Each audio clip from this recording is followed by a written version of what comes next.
Good morning, Karen from Quantum Heart Awakening. Today we're going to drop in and do a twin flame hierogamy reading.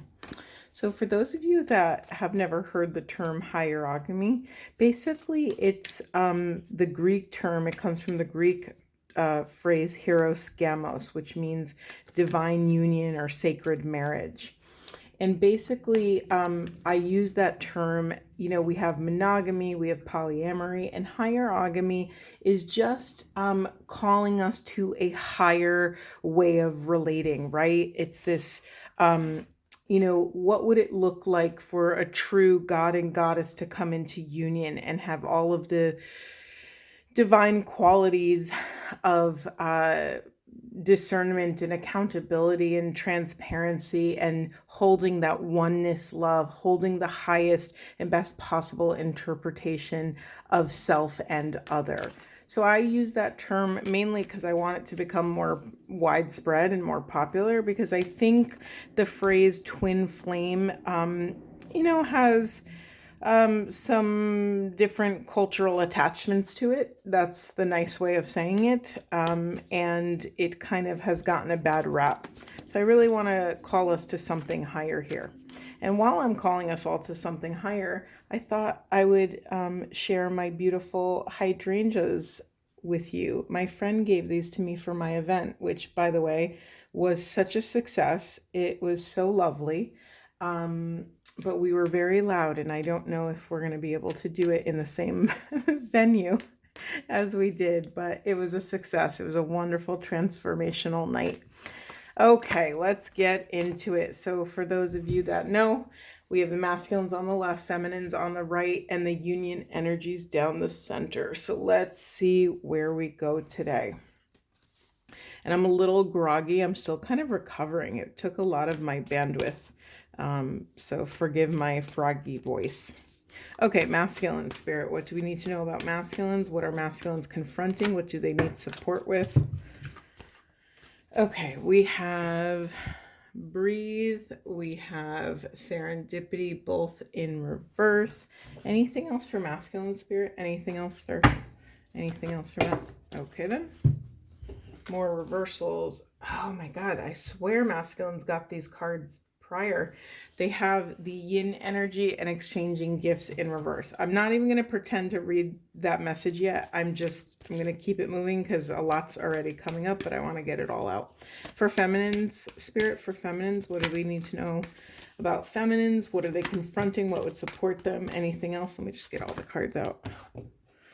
Okay, that's quite a bit. So we have Treasure Island, and I shuffled a lot and we keep getting the same cards. Let me see if I can slide these in my flowers. Okay. Here and now, come to the edge, and a leg up in reverse. Let me do it like this so we could fit it all on the table. Okay, and for union energy, spirit for union energies. Okay. All right. There's a lot going on here. How do we want to do it? Sorry, to accommodate my flowers, I'm in a weird setup over here. Regeneration. Okay. Let's check out what's in the unconscious. Oh my God, I swear, I feel like this is just repeating another reading. So we have time to go in the unconscious position in the reversal. As most of you know, for me, that's a false shadow, meaning what you think it is, or it's not going to be what you think it is. So this is another discernment card, right? We've been talking pretty specifically and strategically about discernment. What needs to stay in our lives, what needs to go, what is our current work, what is the work we're letting go of, where are we, what are we doing, what feels good to the spirit, what supports our life. We're kind of taking inventory of where our energy is going. Where are we leaking energy, right? Do you wake up and you're already dreading going to work and you're stressed about your boss and all your things? Because if you are, or fill in the blank, like if you wake up and you're occupied by literally anything, before you even use your precious life force to fund your day, you are already living in the past and spending all of that energetic currency in the past, right? This is a concept Carolyn Mace taught me around our energetic currency and where are we spending. So if you think about your daily energy like a bank account, say you wake up with 100 units or $100 of energetic currency. When you wake up thinking about something you're stressed about, either an insecurity, either a family situation, a work situation, a friend situation, you are spending that precious energy on things in the past, right? So our work is to get our energy in present time so that we can focus on spending forward, spending our energy on things that are appropriate investments, right? We want to make appropriate investments with our energetic currency so we could live off the dividends of our experiences, of our conversations, of our relationships, right? Because some experiences drain your bank account and some experiences feed your bank account, right? So we are coming in to that more nuanced discernment. Okay, I need a sip of water. Hold on. I'm already tired and I haven't even started this reading. It's already a lot. I could already feel like it's a lot. Let me slide this over actually. Actually, no. The glare is going to annoy me. Anyway, okay, let's start with masculines. Masculines, we have breathe and serendipity in reverse. We also have yin and then yin in the upright, exchanging gifts in the reverse. I could already feel the messages are going to be a little slow today. They almost feel like normally they come through like a beautiful breeze, right? There's like an uptick of messages and I can't even keep up. Today, they feel like they're moving like molasses. So let's just see what's going on in the energy. Maybe that's because of the energy. Maybe that's because of me. Let's just figure it out together. Okay. Okay, masculines, actually, this feels like a message that's piggybacking on your Divine Masculine reading I did yesterday. You could feel free to go check that out, where yesterday masculines were confronting their inner mother. They were learning how to mother the parts of self that maybe never really were mothered properly. All those moments that parts of self felt abandoned by a mother figure, by a mother energy, and accessing discernment. So masculines, there's something here about your inner feminine, masculines. Your inner feminine energy wants so deeply to come into a symbiotic relationship with you. Your inner feminine wants to share all of her gifts with you, share all of her abilities, her intuition, her wisdom, her gnosis, her magnetism, her empathy, her compassion, her kindness, her warmth, her sensuality, her ease, her grace, her flow. You have accessible to you all of these delicious feminine gifts within you. Your inner feminine, again, wants to share and relish in union, inner union with you. And there's something here blocking this exchange of gifts between your inner feminine and yourself. Again, we have breathe and serendipity in reverse. So I'm going to make just like a little side narrative here, or a side commentary. So masculines, again, something that the feminines have been working with is reconnecting with spirit. You know, so much of feminine flow and wisdom is really honoring that we are in constant connection with source consciousness, with spirit, with the energy, with universal life force, whatever you want to call it, that we are constantly, that we're actually never not in union. And so because you're working on your inner feminine, you're also going to confront your inner feminine's blocks, right? So there's something here, masculines, if you've never really how do I say it? If you've never really believed in kind of your connection to source, you're being asked to look at that. What is that? I'm laughing because this actually came up also yesterday of like, have you, no, I don't even have to ask the question. I already know the answer. I know, masculines, that you have had profound spiritual experience. The question is, what has been blocking the acknowledgement of those experiences? Is there something that you're still judging about that lifestyle or that awareness? I mean, you don't even have to say it out loud, but you're blocking it within yourself. So maybe did you grow up with a parent that, looked down on all of that kind of woo-woo weird spiritual stuff? Or did you have a sibling that like bullied you for being into certain things? There's something here coming up, masculines, where you're being called to reclaim something and validate something for self, okay? Yeah, there's something about taking a deep cleansing breath and allowing, as you inhale, to almost uptake the spirit within you. It's like, that feeling when you can't get a full breath and you try all these different things, and that breath where it's almost a relief. It's like it relieves your diaphragm, and then you're like, oh God, I finally got that full breath. But it's so uncomfortable when you can't get that relief, right? Masculines, there's something here about you're not able to get this relief because you're actually still abandoning or rejecting a piece of self. So when you reclaim that self and then allow that integration, that wholeness to kind of fill your spirit, fill your body, fill your lungs, fill your heart, you will be able to get that cleansing, full capacity breath, right? Okay, beautiful message. Need a sip of water, hold on.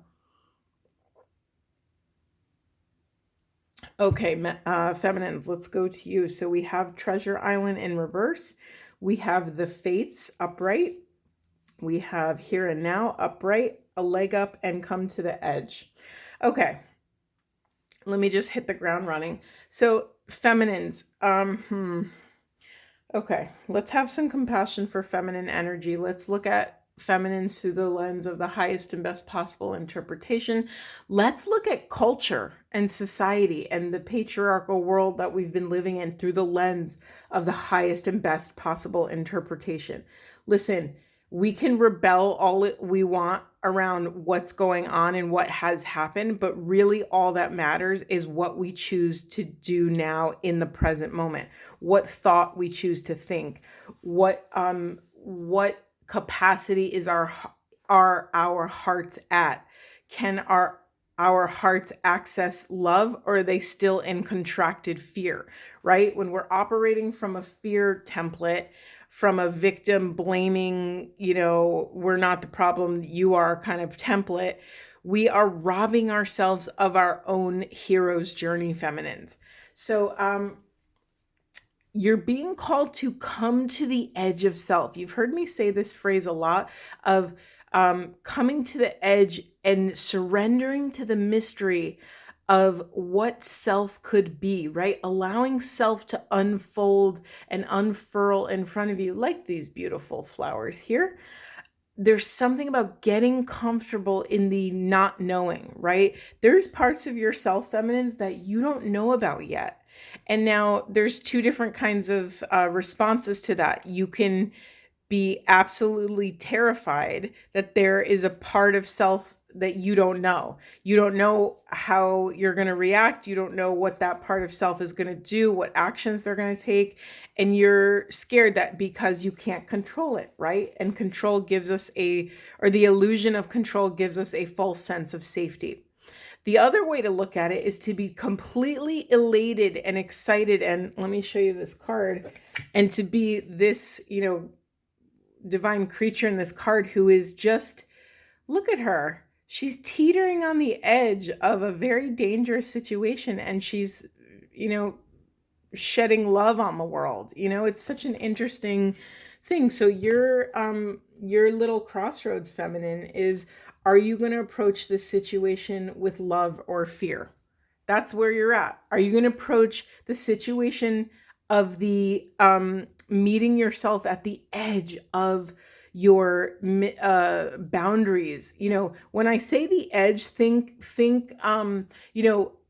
when you have that experience where you're like, whoa, this is a little edgy for me, right? Like I'm kind of like, I'm okay, but it's kind of starting to rattle my cage a little bit. Like if I'm out at an event and someone springs something spontaneous on me, like all of a sudden they want me to go up to the microphone and speak about something because they know I'm a wise person on that subject matter. I don't care how comfortable I am talking about that topic. If someone springs something on me, I contract. I go into a fear response. It's just my experiences from childhood, and I've had a lot of weird experiences public speaking. Like I've passed out before. I've had really crazy experiences. And so it doesn't matter how talented and gifted I am at this stage in my life. There are parts of me, like my little kid parts, that still have that contracted fear response when somebody springs something on me. And I don't always, it's like a non-consensual experience, right? And of course, that's also an illusion because I'm a sovereign being, right? I am always at free will and free choice, and I could say, oh, no, thank you, right? And draw a boundary if I'm not in the mood to public speak, if I'm not in the mood to talk about all my very nuanced, niche spiritual topics, right? If I feel also like the crowd isn't the right crowd, I'm not going to put myself in harm's way. Like you've all been in that position where you walk into a room and you're like, whoa, this is not a very welcoming vibe, right? This is not, even I used to walk into my office and be like, oh, they're having a bad day today. Like, okay, I know where the energy is. You could feel those things. Anyway, feminines, getting back to your message. So you're being called to call your spirit back to the present moment and try to access the treasure chest of love, of truth, of your divine knowing in the present moment without bringing, okay, I don't want this to sound not compassionate, but without bringing your mental, physical, spiritual, emotional baggage from the past or from the future into the present moment, right? That's what we're doing. That's what this whole journey is about, is learning to be an empty vessel and to be completely and wholly present, wholly, WHOLY, and also holy, HOLY, in the present moment, right? Because when we are an empty vessel, we are firing on all cylinders because we are surrendered to what the mystery wants to gift us. And once the mystery gifts us with something, because we're so surrendered and trusting and grounded and anchored in love, we will have access to a bandwidth that we would not have access to had we been in fear, right? It's like when you're in fear, your bandwidth is this big, and when you're in love, your bandwidth, I can't even do it on camera because your bandwidth is infinite. There is nothing people cannot handle when spirit is at play or when we are dialed into the quantum field, right? When you are in that oneness energy and you are moving through the world in a way where you're really embodying this idea that there is no other. Everything and everyone is a part of me. That tree, that bird, that person, that bully I, hated in high school, or that boss who always takes advantage of me, they're another part of you. And so coming in back into love and really transmuting and alchemizing all of that density, all of that stickiness that we feel, that's your work, feminines. That will help you clear your channel so that you can access your divine. We have the Fates card here. I mean, come on. Like, the Fates are just how I gave the masculines this delicious pep talk around how their inner feminine is yearning to share their gifts with you. Feminines, the divine is waiting, open and willing and excited to share their gifts with you, or your gifts, right? They're your gifts from the quantum field that are waiting for you. Look at this treasure chest here, right? It's like, I'm sorry, I just got distracted. Let me take another sip. I'm actually going to stop talking. It's funny. when I ramble, spirit will literally cut my mic out, like cut my throat out. Not cut it out, but you know what I mean. It's like somebody cut the mic. That's what happens with my actual voice. I'm like, all right, I get it. I'll stop talking. Okay, let's move on to sorry, I'm still having throat mouth issues. It's almost like my jaw's locking up. I mean, Spirit, I have more to say. Like, we have to move on to union. Where do you want me to go? Is this not what you want me to talk about?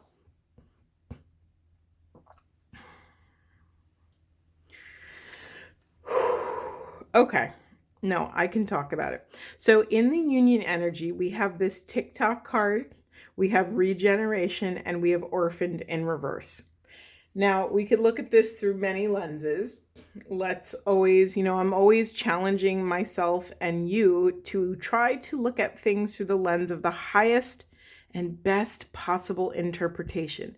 Now, listen, it's okay if you can't even access what that is, right? Because sometimes our level of consciousness is at such a place where the pain of something or the grief of something or even the bliss of something is so enticing or so distracting for us that we can't actually access the highest and best possible interpretation. Do the best you can with where you're at and with what you have access to in that present moment. However, if you do have access to that higher interpretation, call upon like a lot. Okay, let me just ground this work for you really quick. So I might be, say I'm like really pissed off at a friend. I might be able to access the highest and best possible interpretation of that is like, you know what? Maybe they just didn't know how I felt. Maybe they were having a bad day. Maybe there was a perfect storm of events to make them treat me that way. Let me give them the benefit of the doubt. Let me call upon God, source, consciousness. Let me recognize them as another part of me. And how would I want to be treated if I was having like the hardest day of my life and I was, crapping on all my friends and people that I love? I would want empathy and compassion. I'm getting emotional talking about that. That's interesting. I would want empathy and compassion, right? If you're having like the hardest day and you're treating all your people like crap, I would want some understanding and I would want some help. Maybe I need a hug. Maybe I need something. I don't know why I'm getting so emotional about this. Let me feel into if there's something else moving. So often we are so naturally, and I say this with such profound love, we are naturally narcissistic, right? I don't mean that in the, DSM-5 clinical diagnostic way. I mean that in just like even the spiritual path. We're self-centered, right? We are literally self-centered because what is this path about? We are becoming more self-aware. It's okay. Let's give ourselves some grace as we take another step forward on this path of self-awareness. But because of the nature of the beast, we are constantly, evaluating self, right? How does this make me feel? What am I going through? What do I need? All these things. And this path of oneness, right? I don't know if some of you have read my stuff or heard me say this, but I am a oneness initiate. That means I literally initiate oneness on the planet. I'm trying to seed oneness. I'm trying to seed, techniques and 3D real world practical approaches to how can we approach life rooted in oneness? How can it be functional and useful, not just this like airy fairy, all is love, blah, blah, blah, like spiritual concept, but how can we really ground this in our bodies and our hearts and anchor this type of love on the planet? It's funny because really what it is, it's just love. It's just love, but people seem to tune out when I just use that word. So I have to really ground it in sometimes more like psychological concepts. And, people want to know I'm legit. So I have to kind of, I have all these degrees and I don't really talk about that stuff because in my little world on YouTube here with you, I don't think I have to. Yeah, sure. It's like when people have a bunch of diplomas on their wall, it's like, yeah, you want to know they're legit, but at the end of the day, you want to know that when they show up day to day, they can perform, they are making me feel better, or I'm sorry, let me retract that, because we don't make anyone feel something. We invite we share the information, we share the wisdom, we invite people deeper into a deeper relationship and dialogue with the inner self, and we create a safe space for people to do that. Right. So, wait, why am I going off on this tangent? There's a reason. I'm moving on. It was a perfect time to move on. So, for the union energies, we have this TikTok, we have orphaned in reverse and regeneration. Feminines and masculines are going back within, maybe going back within their lives, their childhoods, their teenage time, their adolescence, their young adulthood, their adulthood. Maybe they're going back into their ancestral line or forward into your children, your intentions for future, whatever it is, feminines and masculines are going back and excavating all of the parts that they have abandoned, right? We have this orphan card. This is a really beautiful, beautiful nod to faith and hope and the unfurling path of union, right? We cannot come into full union if we do not bring all of our parts of self with us. So this is like a preamble to union, right? I'm not pretending to predict when union is going to happen in your life, and I don't think you should probably listen to anyone that does. All I can do is take the temperature of the energy in the collective, right? When I say this is a preamble to union, this could be 2 weeks, or this could be like two centuries. I will never know that. We will never know that. However, the work is the work is the work. So when in doubt, return to the work and know that you are taking a step towards wholeness. You are taking a step towards integrating all of these rejected and abandoned and orphaned parts of self so that you can come into this renaissance of the soul, right? You're coming into this regeneration. You are coming into this, this like time out of time. I'm very drawn to this TikTok card. It's a pocket watch with like a hot air balloon attached to it. I don't know if you could see that on camera, but I'm very attached to like, it's like time is floating away, but it's not in a scary, like, oh my God, time is running out. For me, it's like time is floating away because it doesn't matter, right? Like, whether you do the work or not, you have to live with yourself in this present moment. So would you rather, maintain a life where you're still abandoning or chastising or rejecting these beautiful sacred parts of self, no matter what they look like, no matter what they did or didn't do?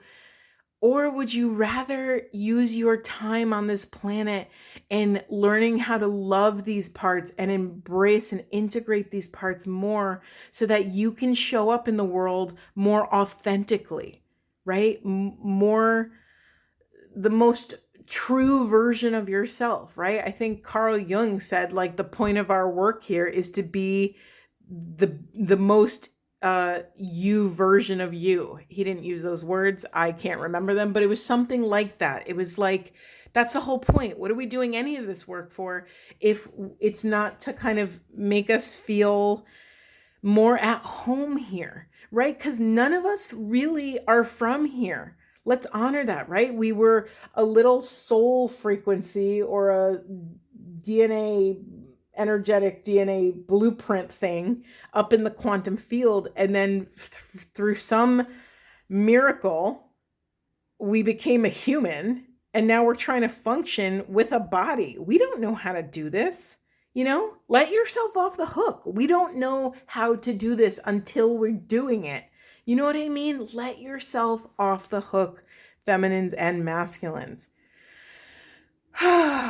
Take a couple deep breaths. Let's do it together while I take a sip of water. Breath, sound, and movement, people. When you inhale, try to let out with a sound. It really helps get the energy out of your body, okay? All right, should I say more? This was a really beautiful, dense reading. And there was so much love. Did you guys feel that? There was so much empathy and compassion for the human experience in this. Even my work doing this, like, I mean, if you guys are followers of me, you know I'm not like a fluffy reader. I'm not reading about like, my readings aren't rooted in fairy tale love stories. They're rooted in psychological steps. You know, they're rooted in how can we take another conscious, intentional step towards sovereignty, right? How can we feel more empowered in our lives, making the choices that we're making? Let's just get a couple of these ancestors cards and then I promise I will stop talking. Okay. Anything else for these divine beloveds who are working so hard on this path, taking accountability, stepping out of victimhood, and really owning their truth? We have Magic Guardian. What does that say? Unlock the magic within. And it was in reverse. So let's just honor that again. Like there's all this precipice energy, right? And I mentioned the preamble. I don't know when that pinnacle is going to happen, but there is energy here. Okay, we also have the Hunter, track down your fears and your desires. She-Wolf, unleash the wild within. And the Great Teacher. We got this yesterday. Learn from spiritual experiences. Right. So feminines, masculines, there is a reclamation happening here. Reclaiming your spiritual lives, reclaiming your spiritual sovereignty, coming into that mystical sobriety.